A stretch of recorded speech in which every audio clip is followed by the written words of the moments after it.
हाँ जी। अखण्डमण्डलाकारं व्याप्तं येन चराचरं तत्पदं दर्शितं येन तस्मै श्रीगुरुवे नमः। ध्यानमूलं गुरुमूर्ति पूजामूलं गुरुपदं मन्त्रमूलं गुरुवाक्यं मोक्षमूलं गुरुकृपा। ओम। बहुत अच्छे। पिछले श्लोक में भगवान ने हमें स्पष्ट कर दिया था कि आत्मा का शरीर के साथ कोई संबंध नहीं है और कर्म जो होता है वो शरीर से ही होता है। इसलिए आत्मा कुछ करती नहीं है। मैं आत्म स्वरूप हूं तो मैं भी अकर्ता हूं, कोई कर्म नहीं करता।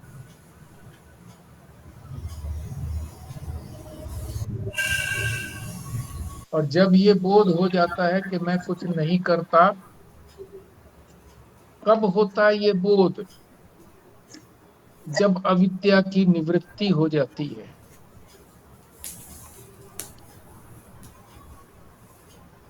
क्योंकि अविद्या ही इस संसार का बीज है। तो फिर सर्व कर्म संन्यास हो जाता है।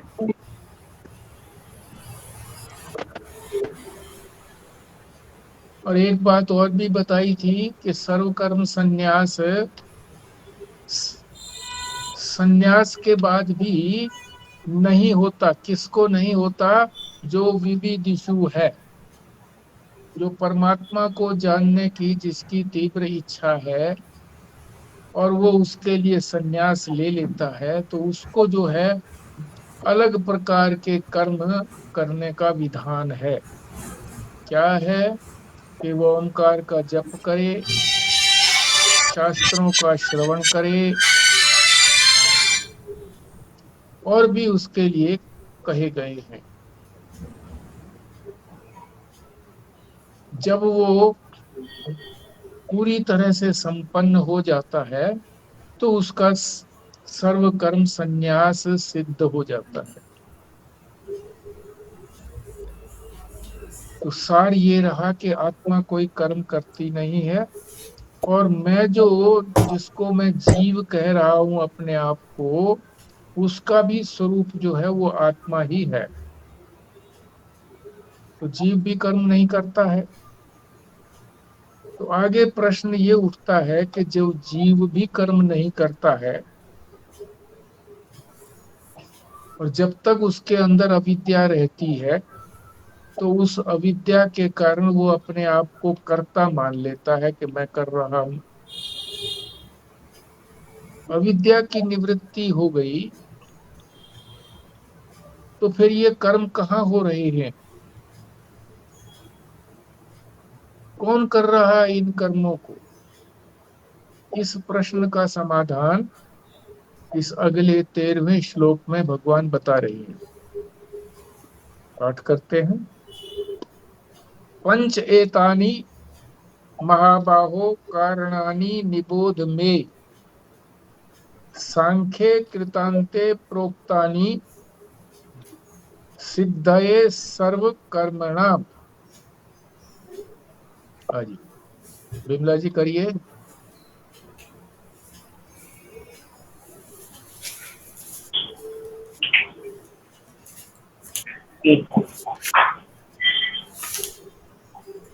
पश्चेतानि महाबाहो कारणानि निबोध मे सांख्ये कृतान्ते प्रोक्तानि सिद्धये सर्वकर्मणाम्। स्वस्तिका जी। हाँ जी। ओम। पचेमानि महाबाहो कारणानि निबोध मे सांख्ये कृतान्ते प्रोक्तानि सिद्धये सर्वकर्माणाम्। संजीव शर्मा जी। जी। पंचकेतानि महाबाहो कारणानि निबोध मे सांख्ये कृतान्ते प्रोक्तनि सिद्धये सर्वकर्मणाम्। खुराना जी।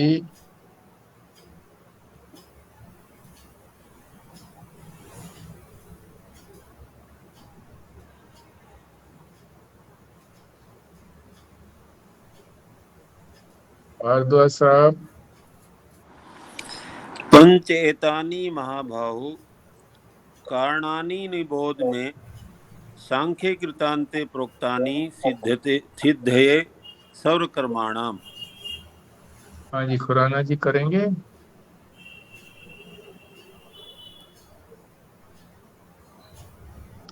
लगता है सेट नहीं हुआ उनका मोबाइल अभी पूरी तरह से। हाँ जी, कर रहा हूँ जी। अच्छा जी। ओम पंच एतानि महाभावो कारणानि निबोध में सांख्य कृतान्ते प्रोक्तानि सिद्ध्यते सर्वकर्मणाम्। ओम। अर्थ पंच एतानी, एतानी माने ये पांच, कारणानी कारण है।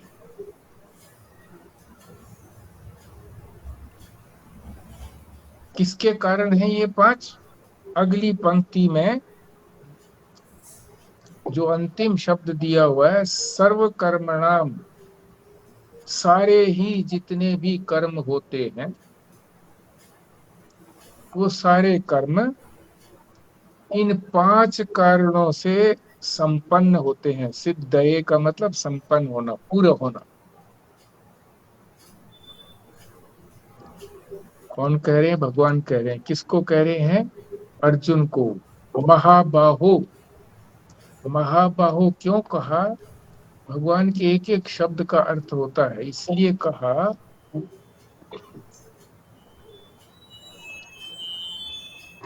कि जो अत्यंत श्रेष्ठ कर्म करते हैं उनको महाबाहु कहते हैं, श्रेष्ठ कर्म करने वाले। अर्जुन जो है वो श्रेष्ठ कर्म करता है, तो फिर महाबाहु क्यों कहा? क्योंकि सारे ही कर्म जो है वो अपने हाथों से ही हम करते हैं। अधिकतर कर्म हमारे हाथों से ही होते हैं, बाहों से ही होते हैं।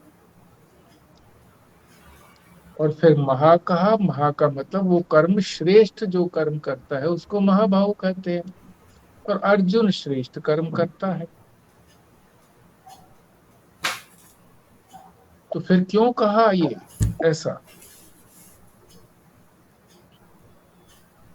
क्योंकि वो ठीक प्रकार से समझ पाएगा।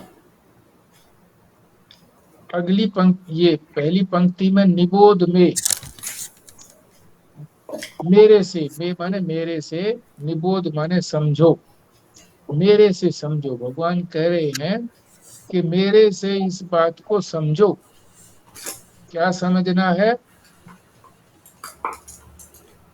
कि सारे ही कर्मों को का संपन्नता, कर्मों की संपन्नता इन पांच कारणों से होती है। एक बात तो ये बताइए। दूसरी पंक्ति में सांख्ये कृतांते, सांख्य कहते हैं, वेदांत को भी सांख्य बोलते हैं। वेदांत इसलिए बोलते हैं क्योंकि वेदांत जो है वो स्पष्ट करके बात को बताता है। सांख्य का शाब्दिक अर्थ अगर हम समझें, सम्यक ख्यापन, ख्यापन माने किसी चीज को ठीक से बताना, और सम्यक माने ठीक प्रकार से बताना, उसको सांख्य बोलते हैं, ठीक प्रकार से। और वेदांत जो है वो ठीक प्रकार से समझा करके बोलता है, बताता है। तो इसलिए वेदांत को भी सांख्य बोला जाता है। ये वो सांख्य नहीं है जो कपिल महामुनि ने बताया था। उससे तात्पर्य नहीं है।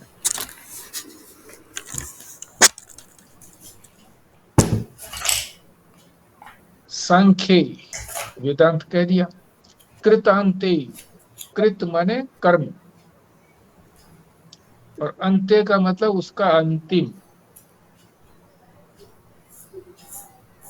कर्मों के अंत करने का, पर्यवसान का जो उपाय बताए।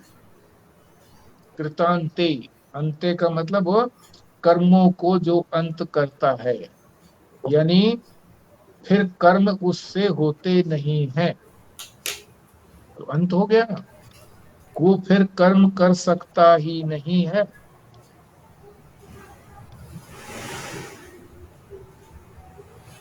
तो कर्मों का अंत हो गया कृतांते। कौन बताता है ये कर्मों का अंत? वेदांत। प्रोक्तानी, प्रोक्तानी का मतलब ऐसा कहा गया है, ऐसा कहते हैं। क्या कहते हैं? कि सारे ही कर्मों का पूरा होना, संपन्न होना, सिद्ध होना, ये जो 5 कारण बताए हैं, उनसे ही पता लगता है कि ये कर्म जो है ये अकेला कोई नहीं करता, 5 इसमें भाग लेने वाले हैं, पार्टिसिपेट करने वाले हैं। 5 चीजें उसमें होंगी तो कर्म होगा, नहीं तो नहीं होगा।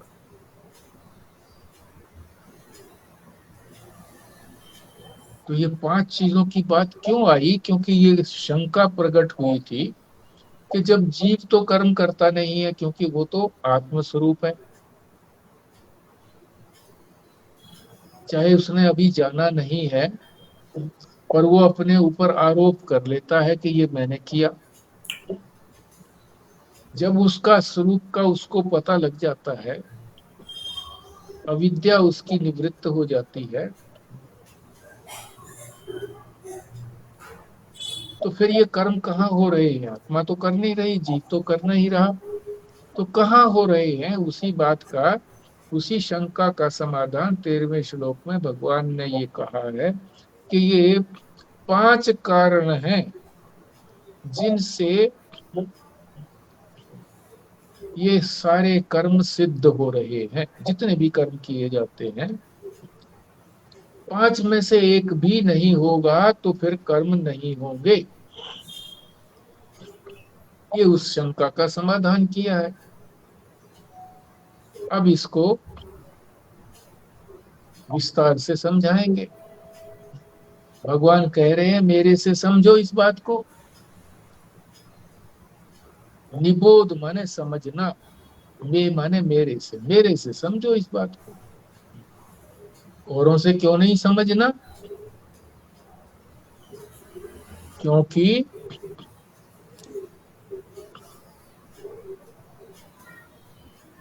ये जो सृष्टि चक्र चलाया है,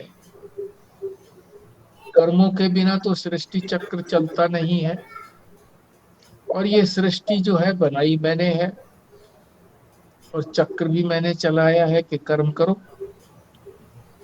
तभी ये सृष्टि चलती रहती है। तो मैं जानता हूं इस बात को, क्योंकि मैंने सृष्टि बनाई भी है और उसके चक्र को चलाया भी है कि किस तरह से ये चक्र चलेगा। तो मैं साफ तौर से बता सकता हूं, स्पष्ट तौर से, उतना कोई और नहीं बता पाएगा। क्योंकि जिसने जो प्रारंभ किया, चक्र चलाया, वही तो जानता है इस बात को। वही स्पष्ट बता सकता है कि ये चक्र चला कैसे है और इस चक्र का अंत कैसे होगा। क्योंकि अंत तो करना है।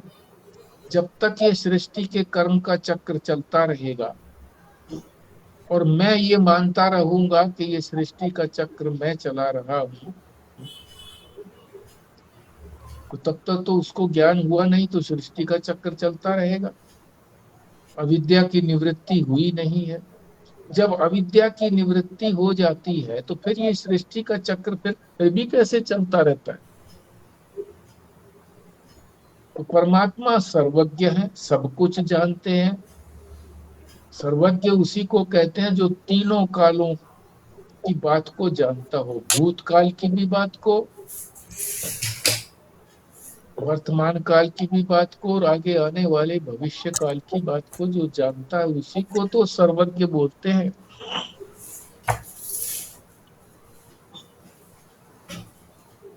तो इसी सर्वज्ञता के कारण ही उन्होंने इस सृष्टि को चलाने का क्रम कर पाए, क्योंकि ये तो भूतकाल से चल रही है, अनंत काल से चल रही है सृष्टि, अभी भी चल रही है और आगे भी चलेगी। तो जो सर्वज्ञ नहीं होगा तो वो आगे तक की कैसे चला सकता है? और अनंत काल से जो चल रही है, इतना कैसे चला सकता है?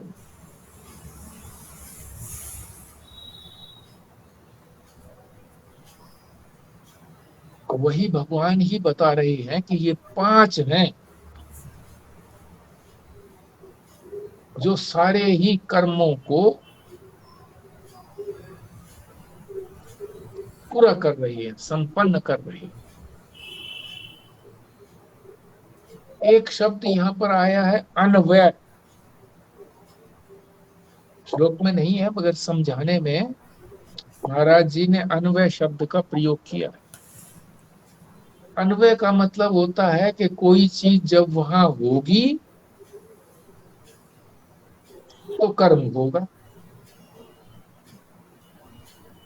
यानी ये 5 चीज होंगी तो कर्म होगा। अन्वय का मतलब जो होगा वहां पर, उसके कारण ही होगा। और ये 5 चीज नहीं होंगी, उसको कहते हैं व्यतिरेक। व्यतिरेक शब्द तो यहाँ समझाया नहीं है, मगर इसलिए समझना है कि ये जब तक ये होंगे, 5 में से एक भी नहीं होगा तो कर्म नहीं होगा।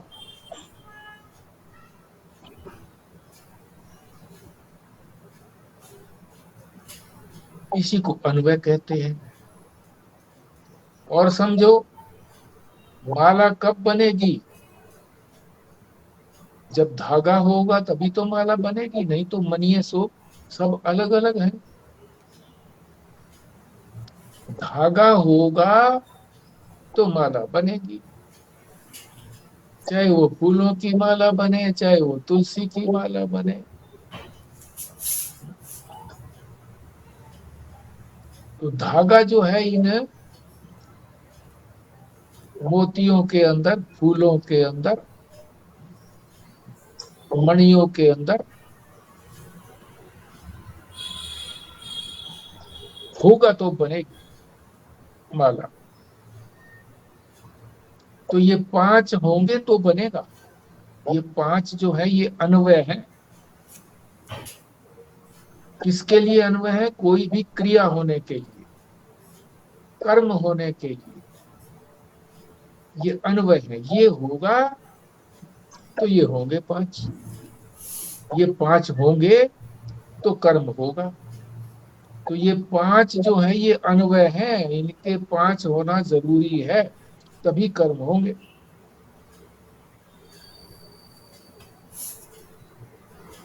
और इस बात को समझाएगा कौन? जिसने इस सृष्टि चक्र को चलाया। किसने चलाया? ईश्वर ने चलाया। वो कैसे कर पाएगा? क्योंकि वो सर्वज्ञ है। सृष्टि का चक्र तो चलना ही है, अनंत काल तक चलेगा।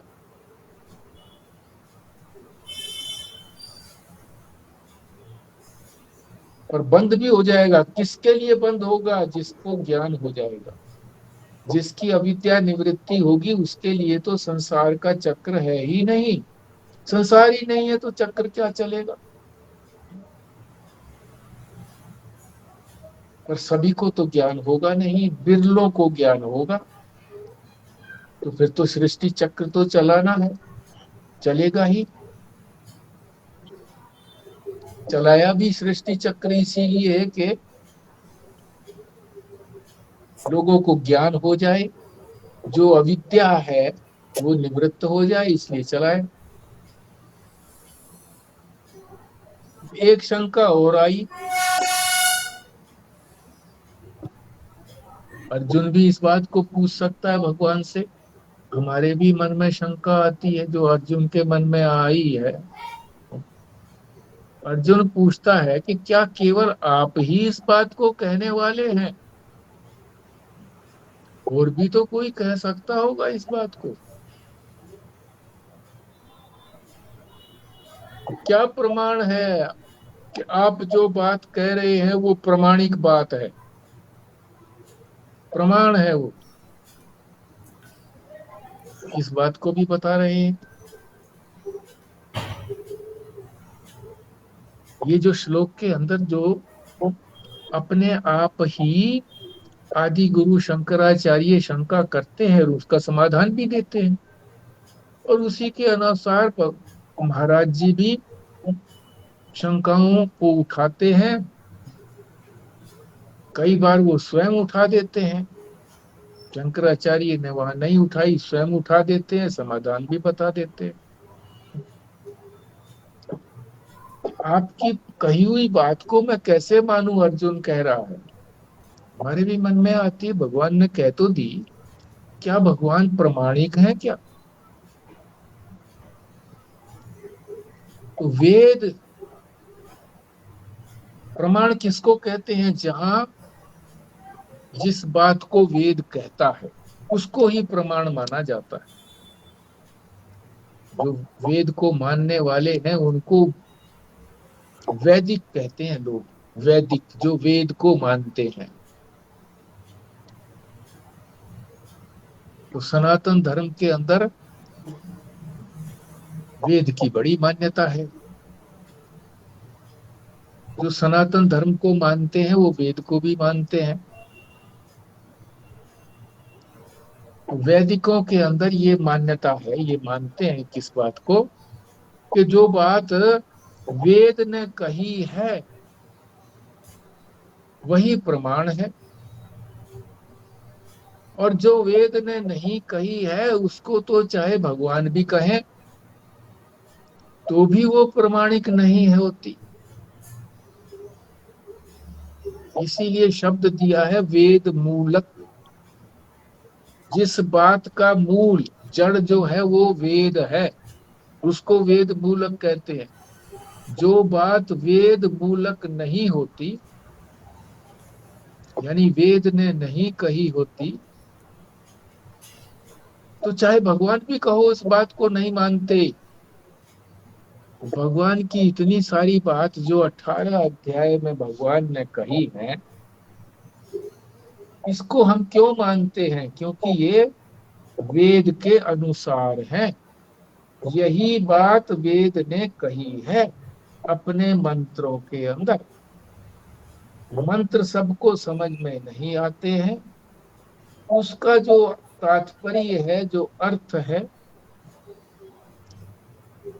वो गीता के अंदर भगवान ने कहा है सरल करके अपने श्लोकों के अंदर।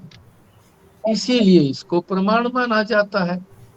भगवान ने कहा इसलिए नहीं, बल्कि वेद के अनुसार भगवान ने कहा है, इसलिए वेद प्रमाण है। और फिर वो भगवान के श्रीमुख से आ रहे हैं तो और भी ज्यादा हो गया प्रमाण। अकेला भगवान कहते और कोई अन्य बात कहते जो वेद में नहीं होती तो नहीं मानी जाती। इसका मतलब तो ये हुआ जी, वेद जो है भगवान से भी बड़े हैं। वेद तो श्रुति जो है वो तो बड़ी है। ऐसा क्यों है? बड़ा ऐसा क्यों है? क्योंकि ये तो सारा चेतन जगत जो है ये तो ईश्वर का ही है, और ईश्वर ही है सब जगह पे। तो फिर वेद में ऐसी क्या खास बात है कि वेद को ही सबसे अच्छा माना गया, प्रमाणिक माना गया? वेद जो है वो स्वतः प्रमाण है। अपौरुषे है, एक शब्द आता है अपौरुषे, उसी में अगर हटा दिया जाए तो पौरुषे कहेंगे उसको। पौरुषे किसी पुरुष ने कहा है, उसको कहेंगे पौरुषे। और पुरुष में तो गलतियां हो सकती हैं, प्रमाद हो सकता है, आलस्य हो सकता है। तो 4 कारण जो हैं वो पंचदशी में बताए हैं इसके, कि पुरुष में तो ये बातें हो सकती हैं। पर जो बात पुरुष ने नहीं कही है, अपौरुषे है, और जिसका कभी बाद हुआ नहीं है आज तक, और ना बाद होने की संभावना है, यानी मिथ्या जिसको नहीं सिद्ध किया जा सकता, उसको कहते हैं बाद। जिसकी काट नहीं हुई है उसको कहते हैं बाद। आज तक काट नहीं हुई है। और जो वेद जो है वो तो अनादि काल के हैं, कोई आज पैदा नहीं हुए, उनका कोई सम्मत नहीं है कि इतने वर्ष पहले वेद शुरू हुआ। अनादि काल से है वेद। तो और इसका वेद मतलब में तो जो ये हुआ जी कि क्रिएशन जो है क्रिएटर से बड़ी होगी। वेद तो भगवान के ही दिए बनाए हुए हैं ना। नहीं, वेद वेद वेद भगवान ने नहीं बनाए। वेद तो शाश्वत है, पहले से ही बने बनाए हैं। जो चीज बनती है वो तो बिगड़ेगी, बनाए नहीं है। भगवान ने तो संसार को बनाया, ये तो संसार तो बिगड़ जाता है। जिसको ज्ञान हो गया तो संसार समाप्त हो गया कि नहीं हो गया उसके लिए? उसके लिए संसार है ही नहीं, क्योंकि संसार तो सारा अज्ञान से बना है, माया से बना है। और कल माया के स्थान पर एक और शब्द आया था, इंद्रजालिक है, जादूगर के तरीके से बना है संसार, सच्चा नहीं है।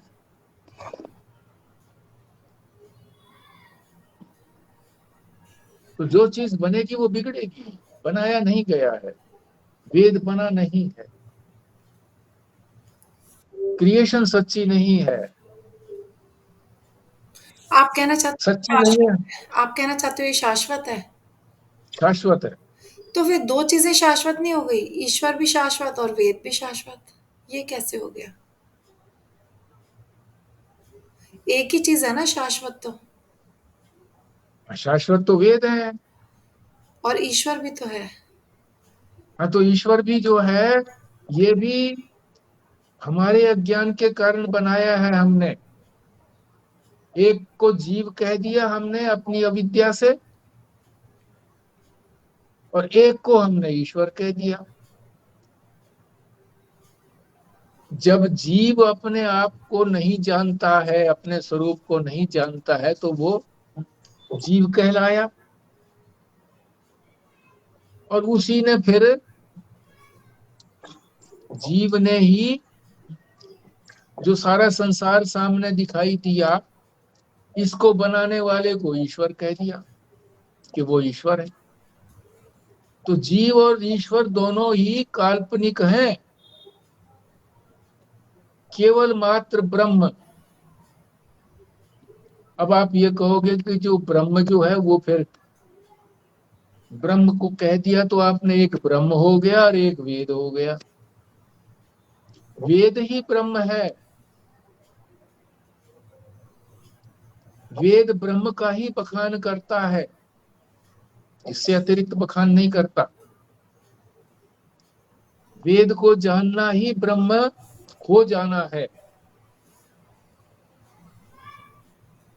ईश्वर की एंटिटी भी खत्म खड़ी की गई है, जीव ने खड़ी करी है।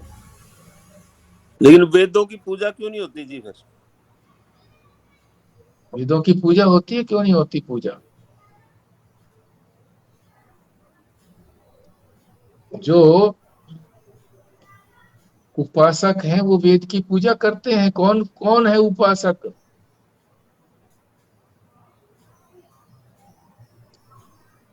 वेद का जो भी ज्ञान है, वो सारा जो ज्ञान लेते हैं वो सारी उपासना ही तो है। किसी से हम ज्ञान लेते हैं तो उपासना करके ही तो ज्ञान लेते हैं, हम उसको उपासक बना करके ज्ञान लेते हैं हम उससे, तो उसको उपासक बनाया जाता है। हम उपासक हैं, एक है उपास्य, वो उपास्य है, हम हैं उपासक, उपासना करने वाले। ज्ञान लेते हैं हम उस वेद का ही ज्ञान तो सारा ले रहे हैं। अब ये गीता के माध्यम से वेद का ही ज्ञान हमारे पास आ रहा है, भगवान वही ज्ञान तो हमको दे रहे हैं।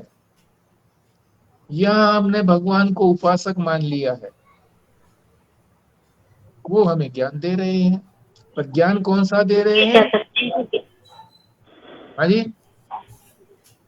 हम ये कह सकते हैं कि वेद ही ईश्वर है।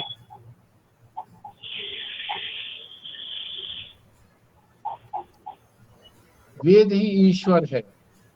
हाँ, ईश्वर को अगर हम ब्रह्म की रूप में कहें कि वेद ब्रह्म ही है, तो ठीक है, ईश्वर ही है।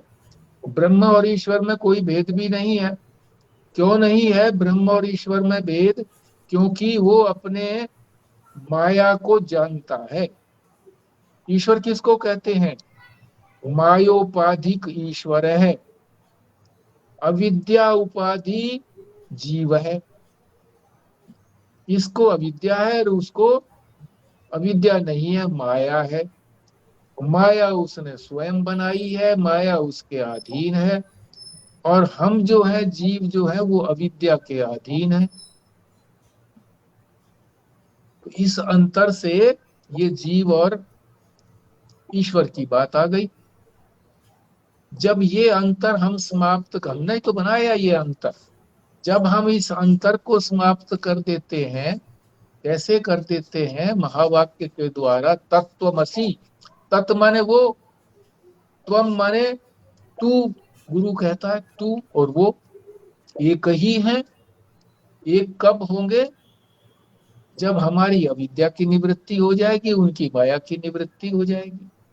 उनकी माया की निवृत्ति भी मैं ही करूंगा, क्योंकि अज्ञान तो मुझको है, अज्ञान तो उनको तो है नहीं, वो तो ज्ञानी स्वरूप है। ज्ञान स्वरूप होते हुए उन्होंने माया से ये रूप धारण कर लिया, ब्रह्म होते हुए उन्होंने ये रूप धारण कर लिया सृष्टि बनाने के लिए। तो ये रूप धारण कर लिया तो उसको अभी उनको भी ईश्वर कहने लगे। तो ईश्वर में और ब्रह्म में भी कोई अंतर नहीं है।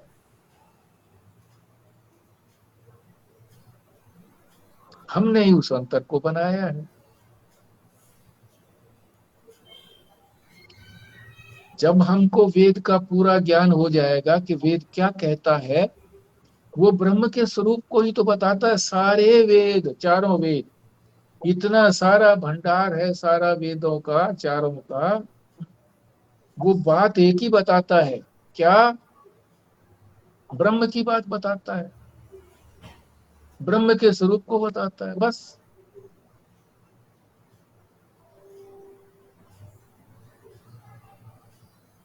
ये अति गंभीर बात हो गई है। ये आपके प्रश्न पूछने से और आगे आगे चलती रही है।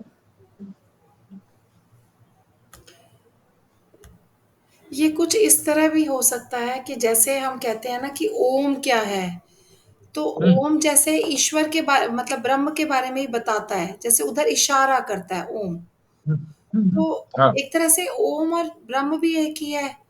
इसी तरह से जैसे वेद भी इशारा कर रहा है भगवान की तरफ कि ये ऐसा है, सत है, चित है, आनंद है, शाश्वत है, अनंत है। तो एक तरह से वेद और ईश्वर एक ही हो गया, क्योंकि एक वो चीज़ है और एक उसके बारे में बता रही है वो चीज़। तो कभी-कभी वो चीज़ ज़्यादा इम्पोर्टेंट हो जाती है जिसके थ्रू हम वहाँ तक पहुँच पाएँ। जैसे कभी-कभी गुरु की महत्ता भी ईश्वर के समान रखी गई है या ब्रह्म के समान रखी गई है, क्योंकि वो वहाँ तक पहुँचाता है। तो इसीलिए वेद की भी उपासना करते हैं, या वेद भी वैसा ही शाश्वत हो गया जैसा ईश्वर है, क्योंकि वो वहाँ तक पहुँचाएगा हमें। देखो, वेद जो है कोई नाम नहीं है, नाम तो नामी तक पहुंचाता है। ईश्वर तो नाम रख दिया ना जीव ने, ये ईश्वर है। वेद का कोई नाम नहीं है। वेद को अगर ये कहें कि ये ब्रह्म है, तो ये ब्रह्म भी कोई नाम नहीं है, नाम नहीं है ब्रह्म। ये तो फिर किसी न किसी ढंग से उसको बता कहना पड़ेगा ना। अगर ये कहे कि भी वो कुछ भी नहीं है, तो भी नहीं बात समझ में आएगी। तो उसको कह दिया गया कि वो ब्रह्म है। तो ब्रह्म भी कोई नाम नहीं है, वेद भी कोई नाम नहीं है।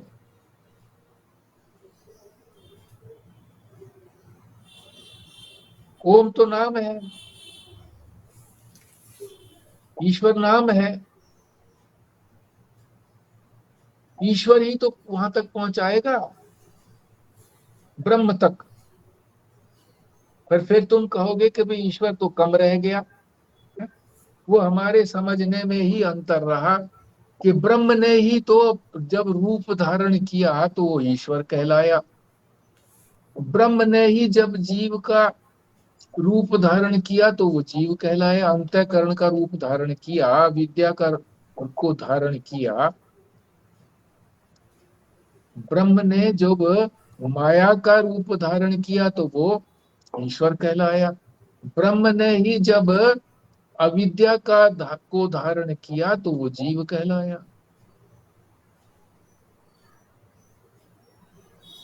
तो क्या हम इसको ऐसे कह सकते हैं कि पुराने कई अध्याय में जैसे ये कहा गया था, ज्ञान, ज्ञाता और ज्ञेय, जब ये तीनों एक हो जाते हैं तो इसका मतलब कि वो तत्व ज्ञान हो गया। तो जैसे वेद जो है ये तो ज्ञान है, एक तरह का ज्ञान का भंडार है। और ज्ञाता कौन है? जैसे हम या जिसको भी ज्ञान हो जाएगा। और ज्ञेय तो ईश्वर है।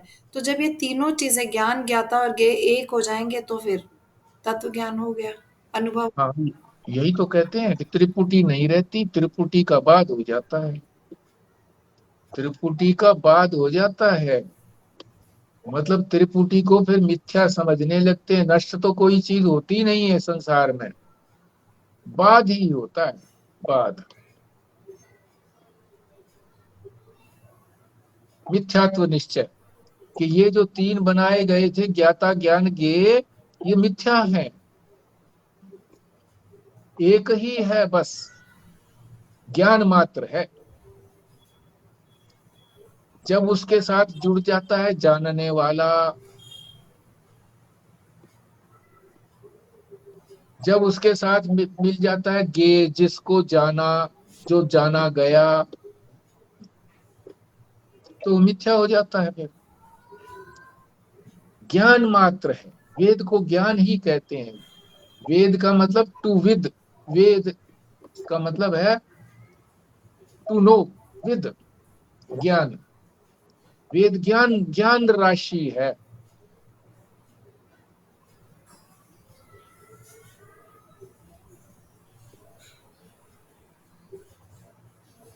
तो यहाँ जो हमने बात छोड़ी थी कि वैदिक लोग जो हैं उसी बात को प्रमाण मानते हैं जो बात वेद के अनुकूल होती है। वेद मूलक कहा है यहाँ शब्द, जिसका मूल वेद है। तो भगवान भी अगर चाहे कि मेरी बात प्रमाणिक हो जाए और वो वेद के अनुसार नहीं हो, तो प्रमाणिक नहीं होगी। ये बात यहाँ अभी खत्म। अब आगे शंका होती है कि बुद्ध को हम अवतार मानते हैं, पूजा भी करते हैं उनकी।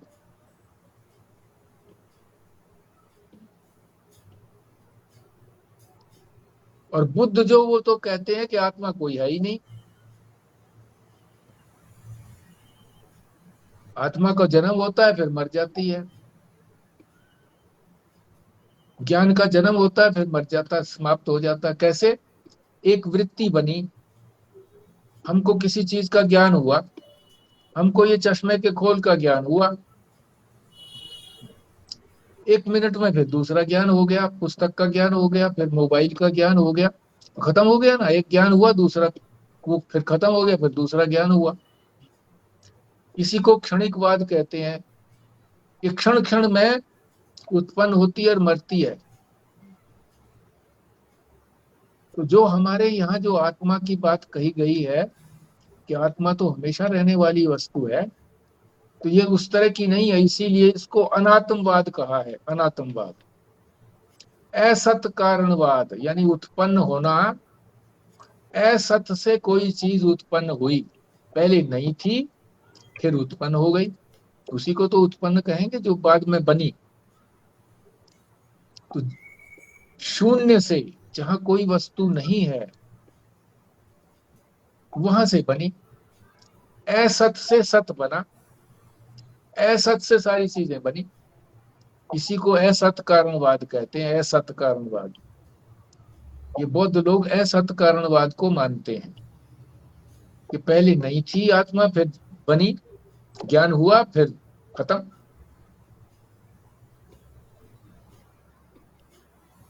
हम इस बात को नहीं मानते, हम तो कहते हैं सत कारणवाद, कोई चीज है तभी तो उससे आगे चीज बनेगी, कोई चीज है ही नहीं तो उससे आगे चीज क्या बनेगी, नहीं बनेगी, कोई चीज होनी चाहिए।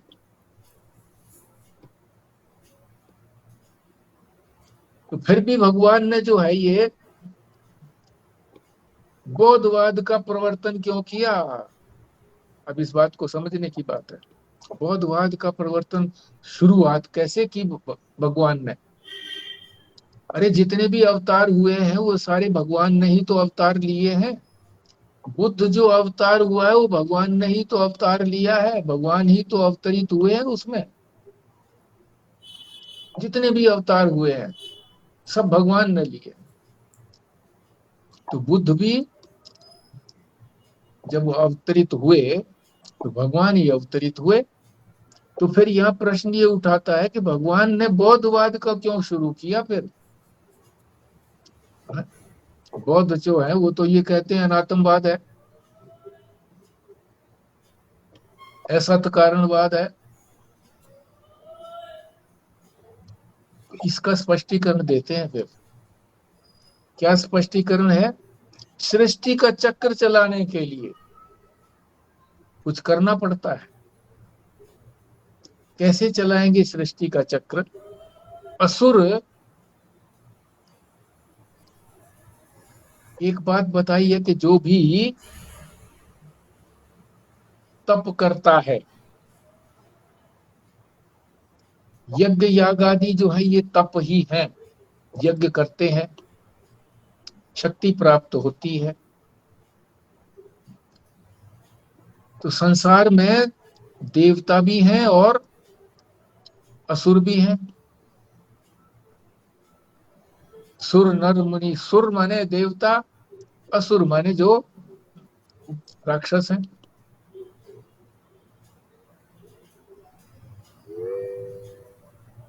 तो जब कलयुग का प्रारंभ हुआ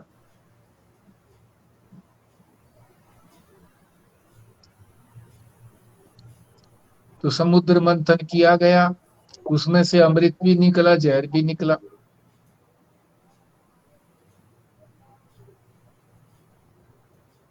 अब अगर असुर जब उस अमृत को पी जाते तो वो भी अमर हो जाते। ये जो इनका संघर्ष आपस में होता है, देवताओं का और असुरों का संघर्ष, तो ये भी शक्ति प्राप्त कर लेते। देवता तो कर ही रहे हैं अपनी शक्ति प्राप्त यज्ञों को करने से। अगर देवता भी कर लेते शक्ति प्राप्त यज्ञ करके, तो फिर ये असुर कर लेते, तो असुर जो है फिर ये देवताओं को यज्ञ नहीं करने देते। और आया भी है कथाओं के अंदर, पुराणों में भी आया है,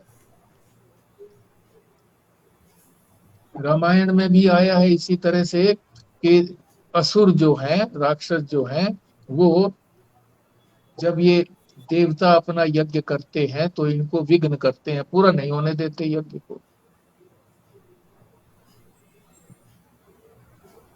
अगर ये असुर लोग भी यज्ञ करके शक्ति प्राप्त कर लेते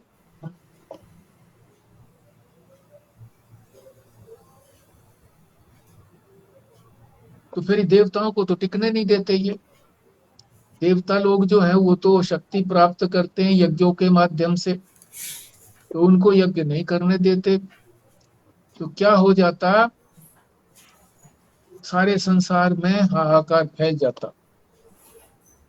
अब तो यह है कि भगवान जो है उनको मदद करते हैं, देवताओं को, इसीलिए देवताओं को अमृत पिलाया, इनको नहीं पिलाया। और गलती से, चालाकी से जो एक राक्षस आकर के बैठ गया वहां पर, और उसको अमृत दे दिया, और भगवान को पता लग गया, तो भगवान ने उसका सिर काट दिया। तो उसके दो हिस्से बन गए, राहु और केतु।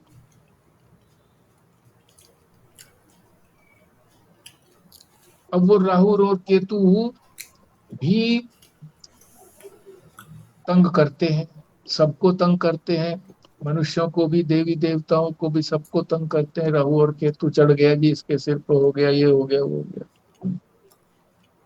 खैर ये बात यहाँ नहीं कही गई है, यहाँ तो इतना ही बताया है कि भगवान ने इसलिए अवतार लिया कि असुर लोग भी यज्ञ करके अपनी ताकत बढ़ाने लगे, जैसे रावण ने भी बढ़ाई थी, और राक्षस भी इसी तरह से बढ़ा रहे थे अपनी ताकत।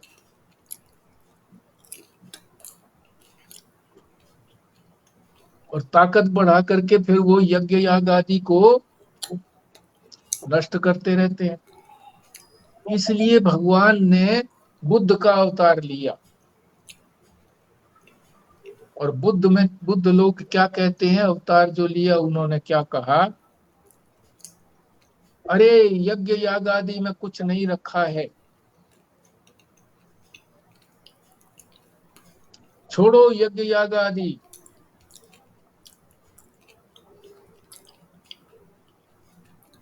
क्योंकि यज्ञों का बड़ा प्रचलन हो गया था। असुर लोग भी यज्ञ करते थे, ताकत प्राप्त करते थे। तो भगवान जो अवतार लेकर के आए थे कलयुग के अंदर, बुद्ध का अवतार लेके आए थे, तो उन्होंने ये प्रचारित किया कि यज्ञ नहीं करने चाहिए, कोई लाभ नहीं है इनका यज्ञों का, क्यों समय नष्ट करते हो, कुछ नहीं रखा है यज्ञों के अंदर। तो लोगों ने उनकी बात को मान करके यज्ञों की तरफ से रुचि हट गई, देवता लोग बच गए। तो ये अवतार भी किसी न किसी उद्देश्य के लिए किया जाता है। कृष्ण ने अवतार लिया, किसी न किसी उद्देश्य से लिया। राम ने अवतार लिया, किसी न किसी उद्देश्य से लिया। तो बुद्ध का जो अवतार लिया भगवान ने, ईश्वर ने, वो भी इसी उद्देश्य से लिया कि देवता लोग सुरक्षित रहें, राक्षस लोग उनको तंग ना कर सके। संसार तभी चलेगा कि जब अच्छाई भी हो, बुराई भी हो। आप कहोगे जी ठीक है, वो भी अमर हो जाएंगे, देवता भी अमर हो जाएंगे, तो क्या आपत्ति है? तो संसार तो नहीं चला ना। फिर संसार होगा तभी इस संसार से छुटकारा होगा, इसका आनंद भी तभी मिलेगा। किसी चीज में फंसे हुए हों तभी उससे छूटते हैं तो हमको सुख मिलता है। जब हम किसी चीज में बंधे ही नहीं हो तो हमें सुख कहाँ मिलेगा? किसी के सिर में दर्द है, वो दर्द ठीक हो गया तो उसके सुख का पता उसको चलता है। जिसके कभी सिर में दर्द हुआ ही नहीं तो उसको सुख का क्या पता चलेगा? नहीं पता चलेगा।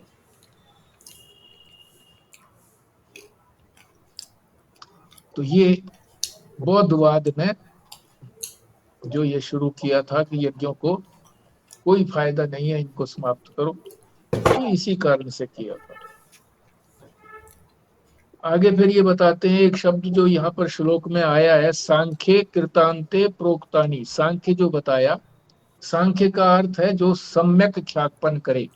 सम्यक माने भली प्रकार से, ठीक प्रकार से जो समझाए। ख्यापन मतलब समझाना, जो ठीक प्रकार से समझाए। वेदांत जो है ये ठीक प्रकार से समझाता है, इसीलिए इसको वेदांत कहते हैं। बात को ठीक समझाता है, अंत तक समझाता है। और कृतांते, कर्मों का अंत। वेदांत जो है वो कर्मों का अंत करता है, यानी फिर कर्म होते ही नहीं है, कर सकता ही नहीं है, आत्मा कर सकती ही नहीं है फिर कर्म। वेदांत ऐसे स्थान पर लेकर के चला जाता है कि कर्मों का अंत प्रोक्तानी, ऐसा कह रहे हैं। कौन कह रहे हैं? भगवान। भगवान कहते हैं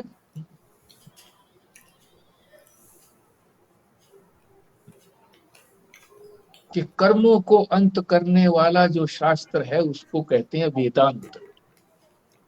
वो कर्मों को अंत तक लेकर के जाता है कि जो कर्मों से मिलना था वो मिल चुका, अब कर्म समाप्त। कर्मों से जहां तक पहुंचाना था पहुंचा दिया, अब कर्म की आवश्यकता नहीं है, अब तो ज्ञान मात्र को धारण करिए। तो ये भगवान कह रहे हैं। और जब तक ये ज्ञान नहीं होता, कर्मों का अंत नहीं होता, जब तक वेदांत को भली प्रकार से हम नहीं समझते, तब तक कर्मों का अंत ना कह करके बाद, अंत तो नहीं होता किसी चीज का, बाद नहीं होता कि ये कर्म मिथ्या है, ये जो कर्म होते हुए दिख रहे हैं ये आत्मा नहीं कर रहा, ये शरीर आदि कर रहे हैं। और फिर ये शरीर आदि जो है वो अकेला शरीर भी नहीं करता, उसको करने वाले 5 हैं। इस बात को अगले श्लोक में समझाएंगे कि 5 चीजें ही इस बात को सिद्ध करेंगी।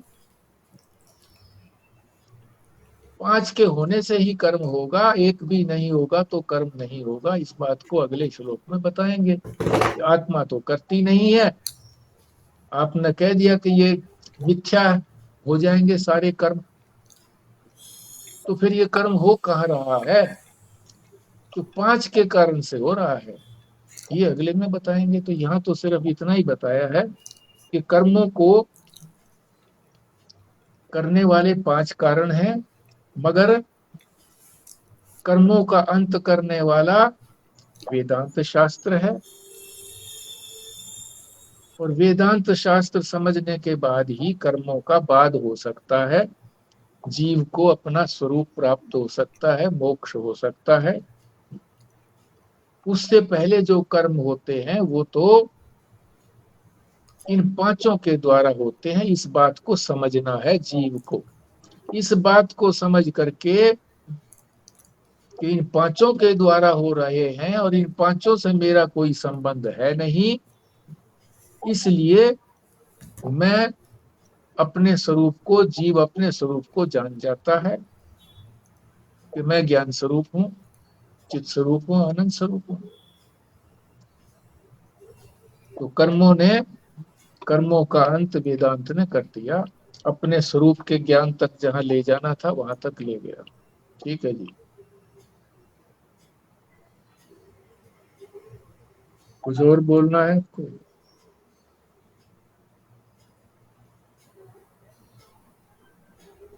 वेदांत को तो पजल होकर के ही समझा जा सकता है। पजल है ये वेदांत, पजल।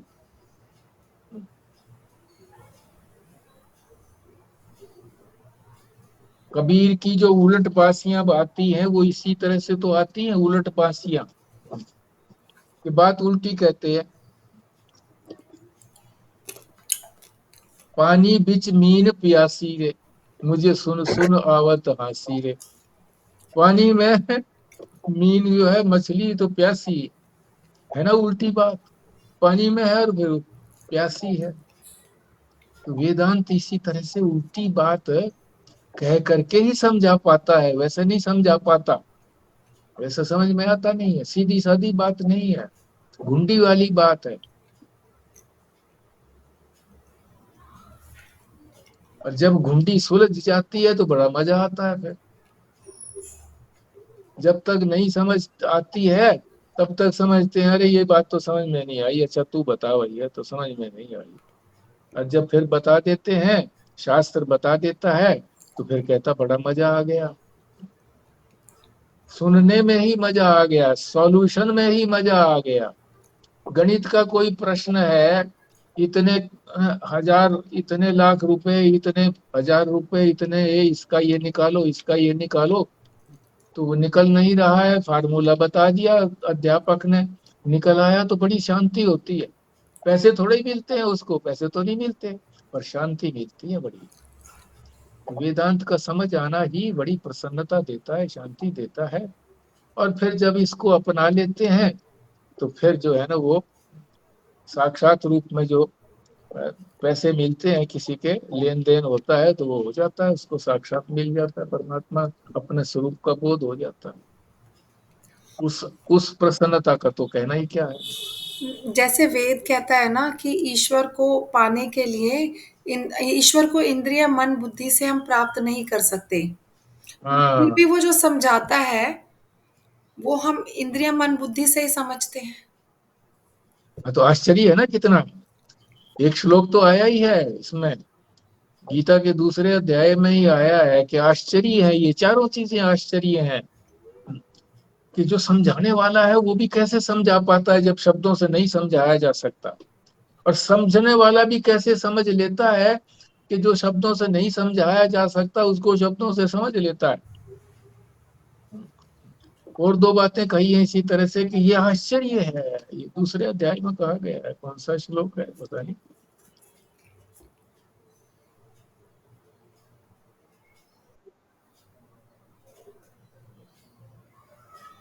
आश्चर्यवत पश्यति, आश्चर्यवत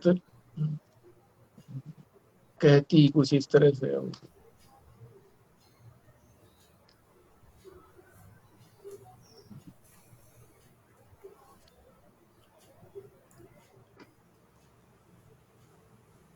ठीक है जी, फिर मौन मौन हो जाना पड़ता है, जो कोई इस तरह से उलझ जाए ना आदमी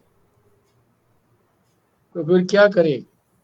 हाँ जी, नाड़े में जब गांठ लग जाए और शौच आया हुआ हो, खुले नहीं,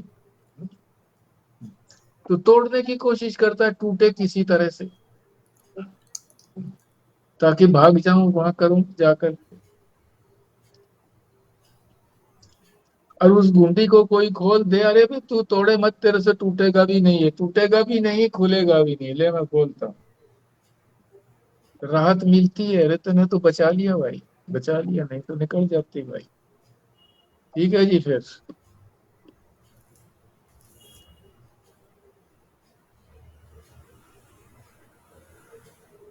हाँ जी, संजीव शर्मा जी करिए फिर पूर्णाहुति। जी। ओम पूर्णमद पूर्णमिदं पूर्णात् पूर्णमुदच्यते पूर्णस्य पूर्णमादाय पूर्णमेवावशिष्यते। ओम शांति शांति शांति। नारायण नारायण नारायण। नारायण। नारायण। नारायण। नारायण।